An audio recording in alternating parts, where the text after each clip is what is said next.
Hello and welcome back. This is The Experience and video number 3. So what we're going to do, like we talked about earlier, is we are going to prep your course outline. So in other words, what we're going to do is we are going to plan ahead before we do any sort of implementation. So prepping your course outline from the moment they purchase to the moment they finish consuming your course is very important. So in other words, what we're trying to do is we're trying to lay out all the steps that they must go through because this is crucial. So in other words, step by step by step. Now, for example, the very first video should be about introducing your students, and that's really important. So if you don't have that, you might want to make that as an addition. So you might want to say, thank you for your purchase. Here's a quick overview of all the videos that are laid out and show it in action. And oftentimes you want to make this video last because this will be after you've set everything up. So you'll be able to show, okay, so you log into this WordPress site. This is what you do. You can see lesson 1, 2, 3, 4, 5. You can see these topics, all that. So what that does is it puts people in the frame of mind of, okay, this is what I'm going to do, this is what I can expect, and it kind of takes away that fear. So you need to give people an idea of what to expect, because a lot of times they have anxiety or fear of what's ahead. And that anxiety or fear a lot of times is what prevents them from moving forward.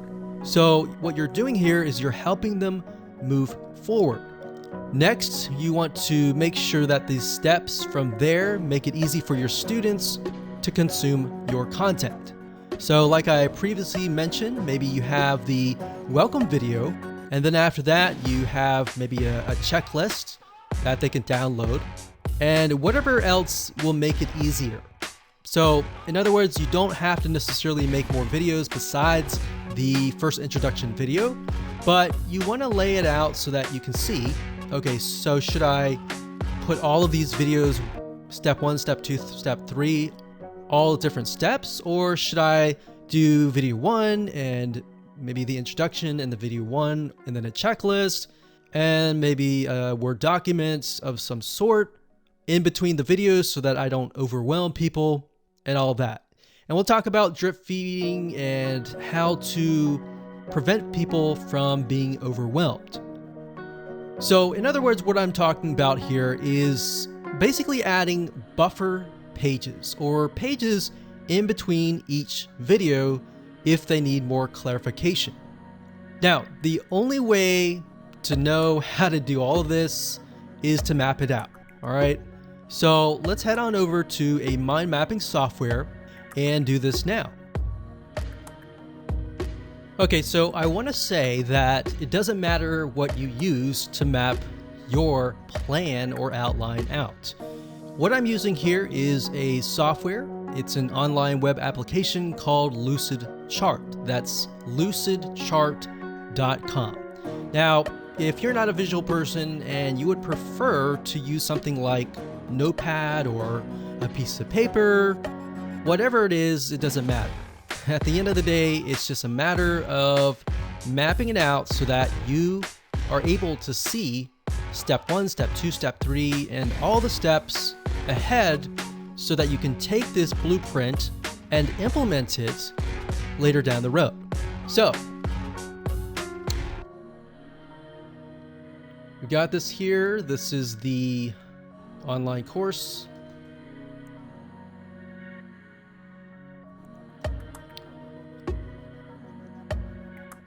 And the next one, we're going to say video number 1. And actually before that, of course, we have the introduction or quick overview. A lot of times, like I said, I like to complete this video after everything has been set up. So as you can imagine, if your site has been set up, laid out, and then you make this video, what this enables you to do is show people everything in action. So whatever they see on your screen is likely what they are seeing on their screen as well. So what it does, like I said, is it takes away that anxiety. So the next thing we've got is from, let's say, the introduction. We have video number 1. And of course, typically, if you have your course in hand, you're automatically going to have, video 1, video 2,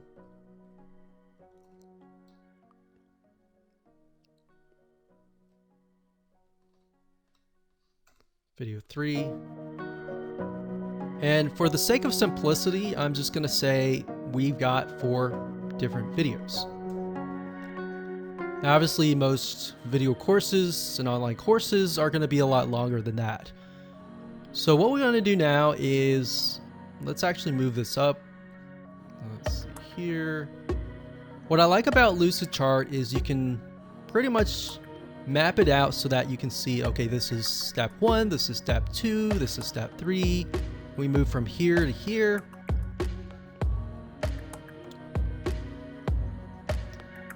And let's see here to here. And here to here. Like that. All right. So this is our whole course. And what I want to do now is get a better view of how can I make this more engaging, perhaps what are areas that people are confused about, and how can I improve my students' success rate.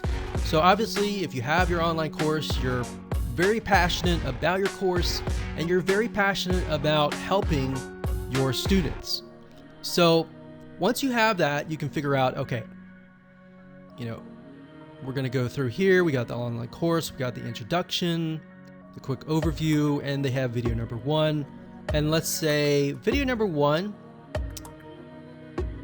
a lot of times when people get overwhelmed, they go from video 1, video 2, and then video 3, and then they start to get overwhelmed. So in order to do this, what we want to do is we want to break things up. And the way you break things up, like I mentioned earlier, is to add buffer pages. So what we could do here is video number 1, we could have, in addition to that, we could have a document, maybe a checklist or a summary of video 1.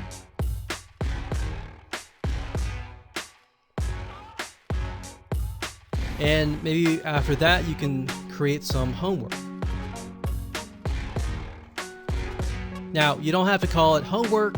Homework sometimes has a bad connotation, so you can say to-do list. So before they can move on to video number 2, in other words, they have to do the to-do list. So maybe they learned something here and they need to implement that in here. So you see what's happening? The majority of courses have it where it's like watch video 1, watch video 2, watch video 3, and then they get overwhelmed and they quit. So what you're trying to do here is you're trying to break things down so that it's not as overwhelming. All right, so once they've finished the to-do list, then they can move on to video number 2. So in that case, we delete that arrow, so it goes from here to here. And then next we have video number 2 to 3. Now, during tests, we found that a lot of times when you have some sort of document like a checklist or a summary of that video, it helps. It helps a lot. So let's see here.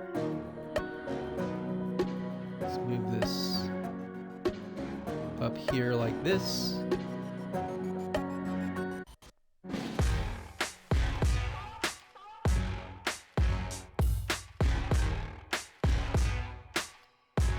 And for video 2, we have another checklist and a summary.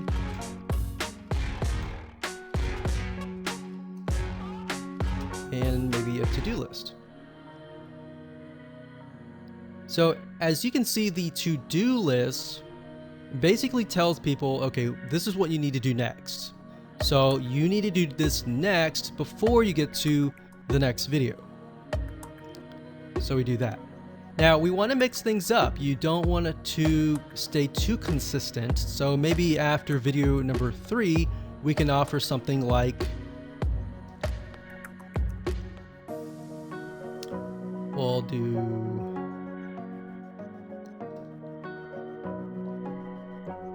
summary's good, but maybe instead of a to-do list, we have a quiz, but a short quiz. Not a long quiz, but a short quiz. Remember, you don't want to overwhelm people. So we're going to delete this. We're going to go from the short quiz to video number 4. Now, you could set it up so that in order for them to move to video 4, they have to get the questions right. But from our findings, what we found is a lot of times that can become frustrating, especially if they answer it wrong. So what that does is it makes things negative, and we don't want to create a negative environment. You want to keep things positive and keep them excited. So let's move from a short quiz to video number 4. So same thing here.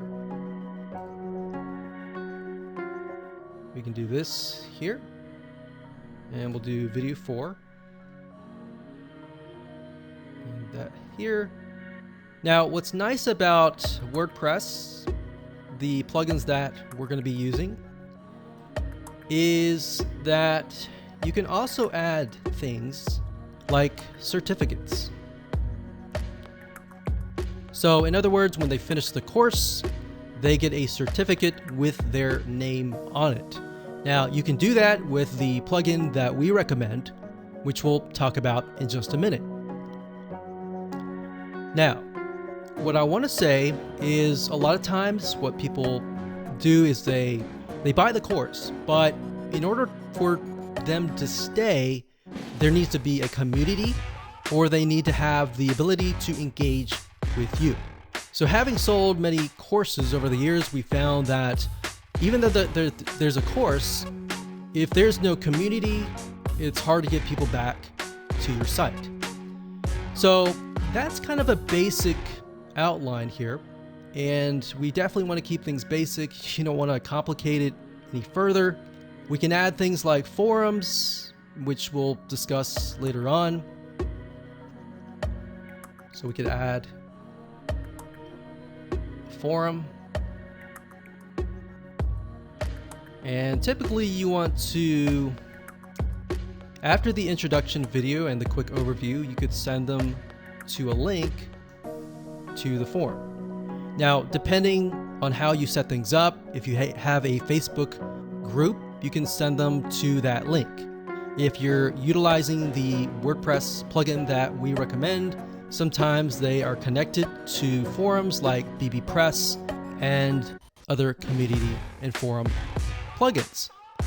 So that's kind of a brief map of what you can do. You can do anything that you want.